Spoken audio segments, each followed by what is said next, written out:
Good morning. We are into 1 Corinthians chapter 14, a chapter that Paul dedicates to two particular gifts, prophecy and tongues. Both are gifts of expression, and apparently there were some things going on that Paul wanted them to understand. So let me share my screen with you, and we will get right into it here. Now, in this passage, what Paul does, we're just going to look at the first 12 verses. One of the reasons is because there is a repetition that seems to separate this off. Follow the way of love and eagerly desire gifts of the Spirit, especially prophecy. And in verse 12, since you are eager for gifts of the Spirit, try to excel in those that build up the church. In both, he's talking about desiring a spiritual gift, and we'll see why he's probably talking about prophecy at the end, just as he does at the beginning. So again, as we have in the past, we look for particular conjunctions that indicate for us relationships in the passage, and I'm highlighting them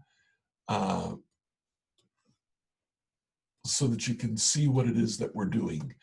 You will notice the word but occurs several times. The reason for that is Paul is apparently saying, here's what's happening, but here is what I would like, or here is reality. We'll take this then. He starts off summarizing chapter 13, follow the way of love, eagerly desire gifts of the Spirit, which harkens all the way back to chapter 12, the very last verse. He says, desire the greatest gifts. Now he gives us a reason. So in that reason, he says that anyone who speaks in a tongue does not speak to people, but to God. So people who speak in tongues are speaking to God. No one understands them. They utter mysteries by the Spirit, but the one who prophesies speaks to people for their strengthening, encouraging, and comfort. Anyone who speaks in a tongue edifies themselves, but the one who prophesies edifies the church. And then third, I would like every one of you to speak in tongues, but I would rather have you prophesy. So what you will see here is that Paul, in these three sections, these three explanations, he explains why prophecy is better than tongues. He finishes that right here at the very end.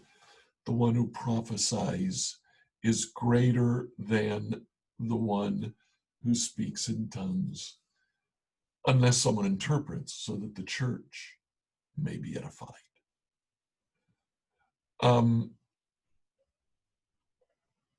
In this, Paul talks about the nature of prophecy. It is for strengthening, encouraging, and comfort.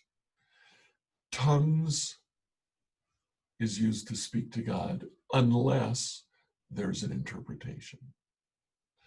Now, Paul continues, and as he continues, he now has a slightly different attack. If I come to you and speak in tongues, what good will I be to you unless I bring some revelation or knowledge or prophecy or word of instruction?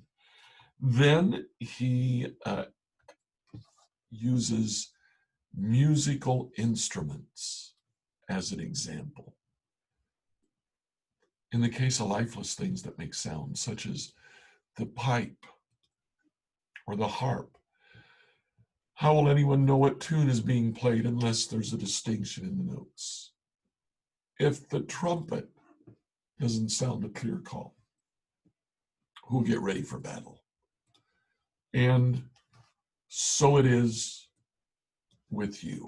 Now, here are comparisons, such as in the use of a pipe or a harp or a trumpet. So it is with you. Unless you speak intelligible words with your tongues, how will anyone know what you're saying? You'll be speaking into the air. There are all kinds of languages in the world, and yet none of them are without meaning. So in verse 11, if I don't grasp the meaning of what someone is saying to me, I'm a foreigner to the speaker is a foreigner to me. So it is with you. And then we have Paul coming at the very end and repeating what he said at the beginning. Now, in this section, what Paul is doing is he's saying that there must be an intelligible expression for there to be edification, strengthening, or comforting. Coming down here at the very end, then we can say prophecy. It's for strengthening, edifying, and comforting.